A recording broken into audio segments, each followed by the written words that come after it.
Assalamualaikum warahmatullahi taala wabarakatuh. Gaay tay nak seen bonus tay mo nekkon lan moy yow mi nga xamni da ngay sarax lu bari, yow mi nga xamni daan nga sarax begal ta nga xamni yaangi ci yoon bi. Yunus sallallahu alaihi wasallam neena as-sadaqatu tutfiu ghadab Allah. Saraxe da fay fay li nga xamni moy merug yalla. Waye tamit saraxe tadfa an mitatin su moy saraxe day tax nit ki do am mujj gu ñaaw. Kon yow mi daan saraxe lepp lo daan sarax te yalla tax nak waxuma nak ngay saraxe ngir sa aajo faj wala yu mel non, mais da ngay sarax te yalla tax jappal ni yaa ngi si yoon bi bul mo so bay te sarax bobu bis bo fi génnee aduna yalla dina fay ba nga kontaan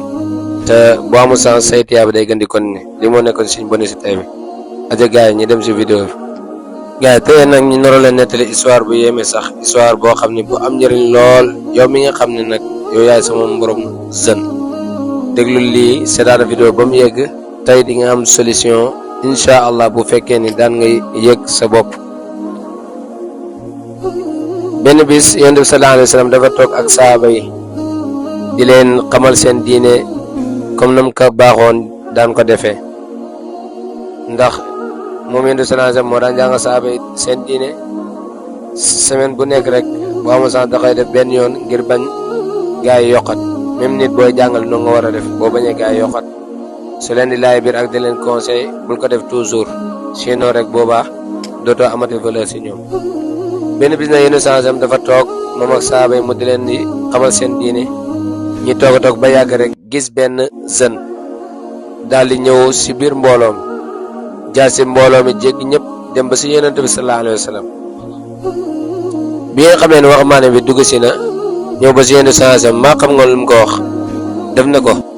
yow yonent bi sallallahu alayhi wasallam lu ma bëgg de mooy nga digal ma jox ma ndigal ma dem njaaloo. Subhanallah mbokk mi setante la lii rek lii bu fekkoon kenn la si ñun wala koo xam ne ko am pouvoir la sa benn kii ñëw naan la ay dama bëgg nga jox ma ndigal pour nga kii nag ngay réagir bu doon ñun la dee rey nañ waaju fa si saasi. Mais yonent bi sallallahu alayhi wasallam ak mbaaxam ak hikmaam xarañam ak ñewent bi nga xamne mom la yalla def ci xolam dàqu ko def ko dara waye lum ko wax moy lan moy def ko laaj nako yow loolu non nga bëgg njaaloo bopp ndax bëgg nga ko def sa yaay mu ne déedéet ko def sa rak bu jigen nak mu ne déedéet bëgg nga ko def sa nijaay mu ne déedéet ko astaghfirullah bëgg nga ko def sa tante mu ne déedéet mu ne non tamit la nit ñi bañé ku leen ko def. Si la yonent bi sallallahu alayhi wasallam daal di jëlee loxoom bu tedd boobu daal di koy teg si dënn jeune bi daal di koy ñaan goo xam ne mbokk mi ku nekk si yéen si bàyyi xel bépp góor boo xam ne même jigéen sax bu fekkee ni da ngay yëg sa bopp na nga ñaan boobu bu fekkee ne amuloo soxna yow góor bu fekkee ne amuloo jëkkër yow soxna si wala bu fekkee ni dañ leen a sori tamit na ngeen wax ñaan bi ngir ngeen bañ a tabi si lu xaram loolu nga xam ne yàlla daf koo bañ yàlla ñu si yàlla musal ñun ñëpp. mooy lan dafa wax na allahumma ighfir lahu zanbah wa tahhir qalbah wa hassin farjah. yow suñu borom subhanahu wa ta'ala ñaan nga lu muy tekki mooy lan yow suñu borom yàlla nga ko jéggal bàkkaaram lim naroon a def waaye tamit yàlla nga laabal xolam ba dootu si yéeneti jëf yu ñaaw yu bon yi nga xam ne bëgguloo ko yow suñu borom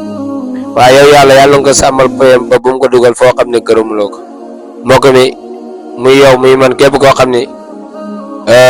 da ngay yëg rek sa bopp na nga ñaan bi mooy boo koy ñaan nag nii nga koy waxee allahumma ighfir li zanbi wa tahhir qalbi wa hassin farji. yéen ñaan ngeen abonné vidéo yi partagé ko bu ko defee ñëpp mën see jëriñu. Assalaamu alaykum wa rahmatullahi taala wa barakatuh.